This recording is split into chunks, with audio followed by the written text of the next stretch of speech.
ਖੁਸ਼ੀ ਦੇ ਜਾਣ ਬਾਅਦ ਬਹੁਤ ਦਿਨ ਬਸ ਚੁੱਪ ਰਿਹਾ। ਹੁਣ ਗ੍ਰੈਜੂਏਸ਼ਨ ਵੀ ਹੋ ਗਈ ਸੀ, ਕਾਲਜ ਜਾਣ ਨੂੰ ਵੀ ਚਿੱਤ ਨਹੀਂ ਕਰਦਾ ਸੀ, ਫੋਨ ਵੀ ਬੰਦ ਕਰ ਦਿੱਤਾ ਸੀ। ਬਸ ਮਾਂ ਮੇਰੇ ਵੱਲ ਦੇਖ ਦੇਖ ਕੇ ਉਦਾਸ ਹੁੰਦੀ ਤੇ ਮੈਂ ਮਾਂ ਵੱਲ। ਨਾ ਕੁਝ ਖਾਣਾ ਨਾ ਪੀਣਾ, ਦਿਲ 'ਚ ਇੱਕ ਬਹੁਤ ਅਜੀਬ ਜਿਹੀ ਬੇਚੈਨੀ ਸੀ ਕਿ ਮੇਰਾ ਕਸੂਰ ਕੀ ਸੀ ਜੇ ਮੇਰਾ ਬਾਪ ਨਸ਼ੇ ਵੇਚਦਾ ਰਿਹਾ। ਫਿਰ ਮੈਂ ਆਪਣੀਆਂ ਸਾਰੀਆਂ ਅੱਜ ਤੱਕ ਦੀਆਂ ਨਾਕਾਮਯਾਬੀਆਂ ਦਾ ਜ਼ਿੰਮੇਦਾਰ ਆਪਣੇ ਬਾਪ ਨੂੰ ਹੀ ਮੰਨਣ ਲੱਗ ਪਿਆ ਸੀ। ਖੁਦ ਆਪ ਤਾਂ ਉਹਨੇ ਜ਼ਿੰਦਗੀ 'ਚ ਕੁਝ ਕੀਤਾ ਨਹੀਂ, ਸਗੋਂ ਮੇਰੀ ਤੇ ਮੇਰੀ ਮਾਂ ਦੀ ਮਿਹਨਤ ਵੀ ਪਾਣੀ ਵਿੱਚ ਪਾ ਦਿੱਤੀ ਸੀ। ਪਰ ਇੱਕ ਗੱਲ ਦੇਖਣ ਵਾਲੀ ਸੀ, ਬਾਪੂ ਦੇ ਚਿਹਰੇ ਤੇ ਚਿੰਤਾ ਦੀ ਕੋਈ ਤਿਉੜੀ ਤੱਕ ਨਹੀਂ ਸੀ। ਉਹ ਹਾਲੇ ਵੀ ਦਿਨੇ ਭੁੱਕੀ ਖਾ ਰਿਹਾ ਸੀ ਤੇ ਰਾਤ ਨੂੰ ਦਾਰੂ ਪੀ ਰਿਹਾ ਸੀ। ਸਮਝ ਨਾ ਆਵੇ ਕਿ ਇਹ ਬੰਦੇ ਦਾ ਮੈਂ ਕਰਾਂ ਤਾਂ ਕੀ ਕਰਾਂ, ਕਿਉਂਕਿ ਇੱਕ ਤਾਂ ਹੈ ਮੇਰਾ ਪਿਓ, ਬੰਦਾ ਕਰ ਵੀ ਕੀ ਲਊਂ। ਬਸ ਫਿਰ ਮਾਂ ਦੀ ਇਹ ਹਾਲਤ ਨਾ ਦੇਖੀ ਗਈ। ਮੈਂ ਮਾਂ ਨੂੰ ਕਿਹਾ, ਘਬਰਾ ਨਾ, ਆਪਾਂ ਹੁਣ ਜਿਉਣਾ ਥੋੜ੍ਹੀ ਛੱਡ ਦੇਣਾ, ਜੋ ਹੋਣਾ ਸੀ ਹੋ ਗਿਆ। ਨਾਲੇ ਉਹ ਵਿਚਾਰੀ ਸੀ ਮੈਥ ਪੜ੍ਹਨ ਵਾਲੀ, ਸ਼ਾਇਦ ਮੈਂ ਹੀ ਭੁੱਲ ਗਿਆ ਸੀ ਕਿ ਸਾਲੀ ਆਪਣੀ ਤਾਂ ਕਦੇ ਮੈਥ ਨਾਲ ਜੋੜੀ ਬਣੀ ਹੀ ਨਹੀਂ, ਭਾਵੇਂ ਜਿੰਨਾ ਮਰਜ਼ੀ ਜ਼ੋਰ ਲਾ ਲਈਏ। ਤੇ ਮੈਂ ਇੱਕ ਦਿਨ ਉੱਠਿਆ ਸਵੇਰੇ ਤੇ ਲੁਧਿਆਣੇ ਨਿਕਲ ਗਿਆ। ਅੱਜ ਮੇਰੇ ਦਿਲ 'ਚ ਬਹੁਤ ਗੱਲਾਂ ਸੀ ਵੀ ਸਾਲਾ ਆਪਣਾ ਵਿਆਹ ਤਾਂ ਇਸ ਜਨਮ 'ਚ ਮਿੱਤਰੋਂ ਹੋਣਾ ਨਹੀਂ, ਕਿਉਂਕਿ ਤਸਕਰ ਦੇ ਪੁੱਤਰ ਨੂੰ ਕੁੜੀ ਤਾਂ ਕੋਈ ਨਹੀਂ ਦੇਣ ਲੱਗਿਆ, ਭਾਵੇਂ ਜਿੰਨਾ ਮਰਜ਼ੀ ਪੜ੍ਹ ਲਿਖ ਲਓ ਤੇ ਭਾਵੇਂ ਜਿੰਨੀ ਮਰਜ਼ੀ ਮਿਹਨਤ ਕਰ ਲਓ। ਆਪਾਂ ਅੱਕੇ ਹੋਏ ਸਿੱਧਾ ਵੱਜੇ MLA ਸੋਹੀ ਕੋਲ। ਮੈਨੂੰ ਯਾਦ ਆ MLA ਸੋਹੀ ਨੇ ਹੀ ਮੈਨੂੰ ਤੇ ਇੰਦੇ ਨੂੰ ਕਾਲਜ ਪ੍ਰਧਾਨ ਲਾਇਆ ਸੀ ਤੇ ਕਿਹਾ ਸੀ, ਪੁੱਤਰੋ ਕਦੇ ਵੀ ਕੋਈ ਵੀ ਲੋੜ ਪਵੇ ਤਾਂ ਦੱਸਿਓ। ਸਾਡੇ ਉਸ ਟਾਈਮ 'ਚ ਸਮਾਨ ਦਾ ਹੱਲ ਵੀ MLA ਹੀ ਕਰਿਆ ਕਰਦਾ ਸੀ। ਮੈਂ ਸਿੱਧਾ ਉਹਦੀ ਕੋਠੀ ਤੇ ਗਿਆ ਤੇ ਉਹਦੇ ਸਿਕਿਉਰਿਟੀ ਵਾਲੇ ਨੂੰ ਕਿਹਾ, ਮੈਂ ਸੋਹੀ ਸਾਹਿਬ ਨੂੰ ਮਿਲਣਾ ਹੈ। ਉਸਨੇ ਕਿਹਾ ਕਿ ਤੁਸੀਂ ਕੌਣ? ਤਾਂ ਮੈਂ ਕਿਹਾ, ਕਹਿ ਦੇ ਕਿ ਬੱਬੂ ਆਇਆ। 5 ਮਿੰਟ ਬਾਅਦ ਸਿਕਿਉਰਿਟੀ ਵਾਲਾ ਆਇਆ ਤੇ ਮੈਨੂੰ ਕਹਿੰਦਾ, ਆਜੋ ਸਾਹਿਬ ਬੁਲਾ ਰਹੇ ਨੇ। ਸੋਹੀ ਸਾਹਿਬ ਦੇ ਘਰ ਅੰਦਰ ਮੈਂ ਪਹਿਲੀ ਵਾਰ ਗਿਆ ਸੀ। ਮੇਰਾ ਤਾਂ ਸਿਰ ਚਕਰਾ ਗਿਆ ਇੰਨਾ ਵੱਡਾ ਘਰ ਦੇਖ ਕੇ। ਮੈਂ ਸੋਚਿਆ ਇਹਨੇ ਨਸ਼ਾ ਵੇਚ ਕੇ ਇੰਨਾ ਵੱਡਾ ਘਰ ਬਣਾ ਲਿਆ ਤੇ ਇੱਕ ਸਾਡੇ ਵਾਲਾ ਪਤਾ ਨਹੀਂ ਕੀ ਕਰੀ ਜਾਂਦਾ ਹਾਲੇ ਤੱਕ। ਨਾਲੇ ਤਸਕਰ ਵਾਲੀ ਫੀਤੀ ਵੀ ਲਵਾਈ ਫਿਰਦਾ ਪੱਟੂ, ਪੱਲੇ ਫੇਰ ਵੀ ਸਾਡੇ ਕੁਝ ਨਹੀਂ ਪਿਆ। ਮੈਨੂੰ ਸੋਹੀ ਸਾਹਿਬ ਉੱਠ ਕੇ ਮਿਲੇ। ਇਹਨੇ ਪਟਿਆਲਾ ਸ਼ਾਹੀ ਚਿਣੀ ਪਈ, ਨਾਲ 4 ਸਫਾਰੀ ਸੂਟ ਵਾਲੇ ਬਾਡੀਗਾਰਡ, ਸਾਲਾ ਰੋਬ ਹੀ ਹੋਰ ਸੀ। ਖੜੇ ਕਾਲਰ ਵਾਲਾ ਕੁੜਤਾ ਪਜਾਮਾ, ਹੱਥ 'ਚ ਆਈਫੋਨ ਤੇ ਉਂਗਲਾਂ 'ਚ ਅੰਗੂਠੀਆਂ।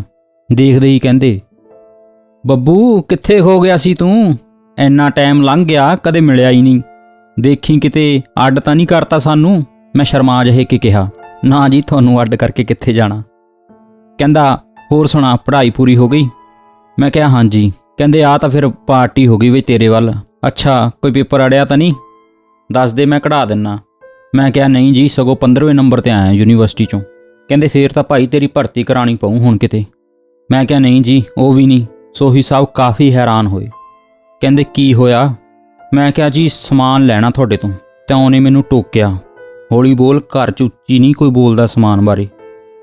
ਤਾਂ ਉਹਨਾਂ ਨੇ ਕਿਹਾ ਕਿ ਤੂੰ ਕੀ ਕਰਨਾ ਸਮਾਨ ਦਾ, ਰਹਿਣ ਦੇ, ਮੈਨੂੰ ਪਤਾ ਤੂੰ ਸਭ ਛੱਡ ਗਿਆ ਆ।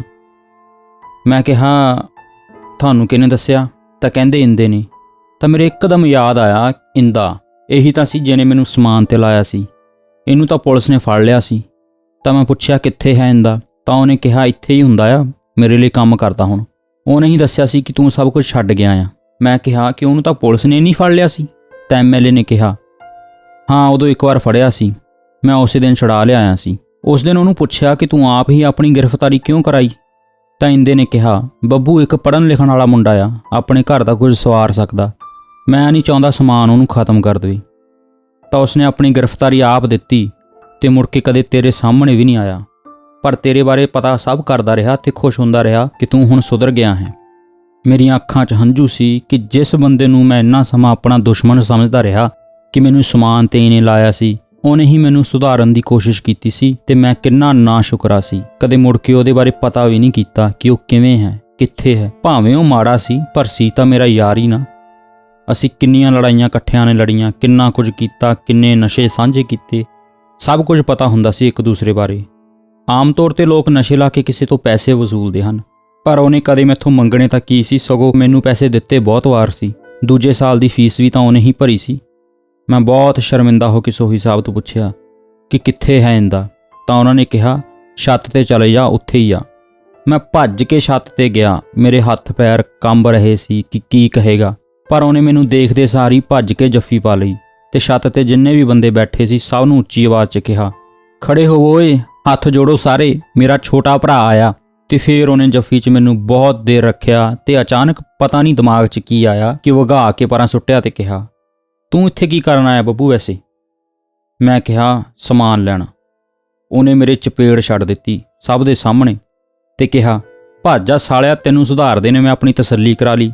ਕਿੰਨਾ ਸਮਾਂ ਤੈਨੂੰ ਦੂਰੋਂ ਗੱਡੀ 'ਚੋਂ ਹੀ ਦੇਖਦਾ ਰਿਹਾ, ਸਾਲਿਆ ਕਦੇ ਮਿਲਿਆ ਵੀ ਨਹੀਂ ਤੇ ਤੂੰ ਫੇਰ ਸਮਾਨ ਲੈਣ ਲਈ ਖੜਾ। ਕਿਉਂਕਿ ਮੈਨੂੰ ਨਾ ਤੂੰ ਵਿਗਾੜਿਆ ਸੀ ਤੇ ਨਾ ਤੂੰ ਸੁਧਾਰਿਆ ਸੀ, ਇਹ ਸਭ ਮੇਰੀ ਕਿਸਮਤ ਵਿੱਚ ਪਹਿਲਾਂ ਤੋਂ ਹੀ ਲਿਖਿਆ ਹੋਇਆ ਸੀ। ਆਹੀ ਮਨਜ਼ੂਰ ਸੀ ਰੱਬ ਨੂੰ ਕਿ ਮੈਂ ਪੜ੍ਹ ਲਿਖ ਕੇ ਵੀ ਖੱਜਲ ਹੋਵਾਂ। ਆਹੀ ਮੇਰੇ ਪਿਓ ਨਾਲ ਹੋਇਆ। ਇੰਨੀ ਮਿਹਨਤ ਤੋਂ ਬਾਅਦ ਵੀ ਕੁਝ ਹੱਥ ਨਹੀਂ ਆਇਆ। ਮੇਰੀਆਂ ਫੀਸਾਂ ਭਰਨ ਲਈ ਉਹਨੇ ਭੁੱਕੀ ਵੇਚੀ ਤੇ ਤਸਕਰ ਵੱਜਣ ਲੱਗ ਪਿਆ। ਤੇ ਉਹਨੂੰ ਕੀ ਮਿਲਿਆ ਪੜ੍ਹਾ ਲਿਖਾ ਕੇ? ਅਗਲੇ ਤਸਕਰ ਦਾ ਮੁੰਡਾ ਕਹਿ ਕੇ ਲੈ ਗਏ ਗੱਡੀ ਮੋੜ ਕੇ। ਤੇ ਫਿਰ ਮੈਨੂੰ ਅੱਜ ਸਮਝ ਆਇਆ ਕਿ ਲੋਕ ਸਾਲੇ ਮਿਹਨਤ ਕਰਨ ਵਾਲੇ ਨੂੰ ਕੁਝ ਨਹੀਂ ਦਿੰਦੇ। ਤੇਰੇ ਕੋਲ ਅੱਜ ਗੱਡੀ ਹੈ, ਪੈਸੇ ਵੀ ਤੇਰੀ ਜੇਬ 'ਚ ਹੀ ਹੁੰਦੇ ਸੀ ਉਦੋਂ ਵੀ, ਮੇਰੇ ਕੋਲ ਨਹੀਂ। ਤਾਂ ਬਸ ਇਹੀ ਮੇਰਾ ਫੈਸਲਾ। ਉਹਨੇ ਪੁੱਛਿਆ, ਕੀ ਫੈਸਲਾ? ਮੈਂ ਕਿਹਾ, ਇਸ ਵਾਰ ਸਮਾਨ ਲਾਉਣਾ ਵੀ ਹੈ ਤੇ ਵੇਚਣਾ ਵੀ। ਉਹਨੇ ਕਿਹਾ, ਤੂੰ ਇਹ ਪੱਕਾ ਧਾਰ ਲਿਆ? ਮੈਂ ਕਿਹਾ, ਹਾਂ ਪੂਰਾ ਪੱਕਾ। ਜੇ ਤੁਸੀਂ ਨਹੀਂ ਦਿੰਦੇ ਤਾਂ ਕਿਤੋਂ ਹੋਰ ਲੈ ਕੇ ਵੇਚਣ ਲੱਗ ਜੂ। ਪਰ ਹੁਣ ਮੈਂ ਆਪਣੇ ਮਾਂ-ਪਿਓ ਨੂੰ ਸੁੱਖ ਦਿਖਾਉਣਾ ਜਿਹੜਾ ਮੈਂ ਪੜ੍ਹ ਲਿਖ ਕੇ ਤੇ ਮਿਹਨਤ ਕਰਕੇ ਨਹੀਂ ਦਿਖਾ ਸਕਿਆ। ਤਾਂ ਫਿਰ ਇੰਦੇ ਦੇ ਦਿਲ 'ਚ ਵੀ ਪਤਾ ਨਹੀਂ ਕੀ ਆਇਆ ਤੇ ਜੇਬ 'ਚੋਂ ਕੱਢੇ ਟਰਾਂਸਪੇਰੈਂਟ ਵੈਕਿਊਮ ਵਾਲੀ ਛੋਟੀ ਜਿਹੀ ਪੁੜੀ। ਕਹਿੰਦਾ, ਚੱਲ ਆ ਜਾ ਫਿਰ, ਹੋ ਜਾ ਸਮੁੰਦਰ ਵੱਲ ਨੂੰ ਦੁਬਾਰਾ ਮੱਛੀਏ। ਅਸੀਂ ਦੋਨੋਂ ਹੱਸ ਪਏ ਤੇ ਉੱਥੇ ਹੀ ਬਹਿ ਕੇ 10-10 ਲਾਈਨਾਂ ਲਾਈਆਂ ਤੇ ਬੜਾ ਮਨ ਨੂੰ ਸਕੂਨ ਮਿਲਿਆ ਕਿ ਸਾਰੀ ਦੁਨੀਆ ਤੰਗ ਕਰਦੀ ਆ ਬੰਦੇ ਨੂੰ, ਪਰ ਸਮਾਨ 'ਚ ਸਵਾਦ ਵਾਲਾ। ਜਦ ਲਾਉਨੇ ਆ ਤਾਂ ਸਵਾਦ ਹੀ ਵੱਖਰਾ ਹੁੰਦਾ ਆ। ਨਾ ਘਰਦਿਆਂ ਦੀ ਟੈਨਸ਼ਨ ਰਹਿੰਦੀ ਆ, ਨਾ ਕਿਸੇ ਕੁੜੀ ਦੀ ਯਾਦ ਆਉਂਦੀ ਆ। ਬਸ ਉਦੋਂ ਚਿੱਤ ਕਰਦਾ, ਸੱਚ ਜਾਣਿਓ, ਕਿ ਨੱਕ ਜਿਹਾ ਖੁਰਕ ਕੇ ਕੋਈ ਰਗਾਂ ਵਾਲੀ ਆਵਾਜ਼ ਨਾਲ ਦੇ ਨੂੰ ਕਹੀਏ, ਆ ਕੱਢ ਪੁੜੀ, ਲਵਾ ਦੇ ਕੂਲ ਲਿਪ। ਬਸ ਫਿਰ ਦੋ ਅਸੀਂ ਵੀ ਲਾ ਕੇ ਸੋਹੀ ਸਾਹਿਬ ਕੋਲ ਗਏ ਤੇ ਐਮਐਲਏ ਸਾਹਿਬ ਦੇਖ ਕੇ ਕਹਿੰਦੇ, ਇੰਦੇ ਤੂੰ ਤਾਂ ਕਹਿੰਦਾ ਸੀ ਬੱਬੂ ਸੁਧਰ ਗਿਆ, ਇਹ ਤਾਂ ਹਾਲੇ ਵੀ ਡਾਊਨ ਬੀਪੀ 'ਚ ਹੀ ਆ। ਤਾਂ ਇੰਦੇ ਨੇ ਕਿਹਾ, ਜੀ ਦੇਖੋ ਆਪਾਂ ਤਾਂ ਬਹੁਤ ਜ਼ੋਰ ਲਾਇਆ ਸੁਧਾਰਨ ਦਾ, ਪਰ ਇਹ ਭਾਗਾਂ ਵਾਲੀ ਦੀ ਕਿਸਮਤ 'ਚ ਰੱਬ ਨੇ ਸਮਾਨ ਹੀ ਲਿਖਿਆ ਬਹੁਤ ਆ, ਤਾਂ ਬੰਦਾ ਫਿਰ ਕੀ ਕਰੇ। ਅਸੀਂ ਸਾਰੇ ਹੱਸ ਪਏ ਤੇ ਮੈਂ ਕਿਹਾ, ਸੋਹੀ ਸਾਹਿਬ ਦੱਸੋ ਕਦੋਂ ਤੋਂ ਕੰਮ ਸ਼ੁਰੂ ਕਰੀਏ? ਤਾਂ ਸੋਹੀ ਸਾਹਿਬ ਕਹਿੰਦੇ, ਸ਼ੁਭ ਕੰਮ 'ਚ ਦੇਰੀ ਕਾਦੀ, ਅੱਜ ਹੀ ਚੱਕ ਦੋ ਕੰਮ ਨੂੰ, ਜਾਓ ਫੜ ਲਿਆਓ ਅੰਮ੍ਰਿਤਸਰੋਂ ਜਾ ਕੇ।